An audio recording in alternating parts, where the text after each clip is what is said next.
काय काय बरोबर बरोबर लग्नाला पण बोलायचं नाही तिला इडली म्हातारी नातीसाठी. यांचं काय जातंय चिडायला? त्यांना बोलवायचं आहे, आमंत्रण करायचं आहे. अहो माझ्या बहिणीला नांदायचं त्यांच्या घरी. आता या वयात तिने टोमणे खायचे का त्यांचे? तुझ्या बहिणीच्या संसाराला झाली 10 वर्ष. असू दे. आता काय घाबरायचं डंगरीला राहिलंय किती तिचं आयुष्य.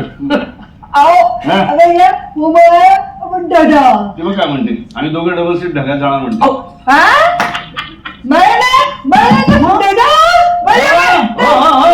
हो तुला नातवंडाच्या लग्नानंतर त्यांची मुलं बघायची असतील, मग नातवंडाच्या मुलांची लग्न बघायची असतील.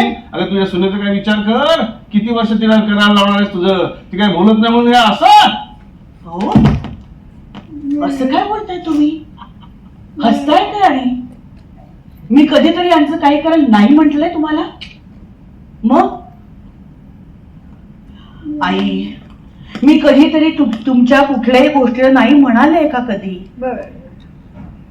अहो मी कधीतरी तुमच्या चिडत असेन, रागवत असेन, पण माझ्या मनात तसं काही नसतं हो. अरे देवा आई आई आता इथं काय करायचं ग? दुसऱ्या माझ्यावर आता तुला फाडा बोलवत होती, आता तुझ्यावर इमोशनल झाली बघ.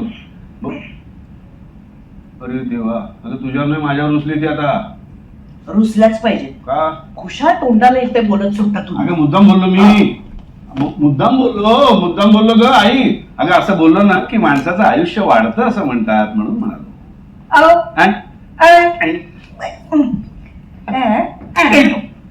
काय तिने केलेला चहा आवडला नाही म्हणून मला मारतेस तू?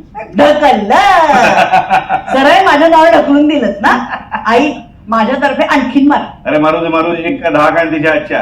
अरे नशीब लागतं या वयात आईच्या हातचा मार खायला. आई ग लगेच बघायला नाही माऊलीला. मागचं सगळं विसरून गेलात ना. म्हणजे काय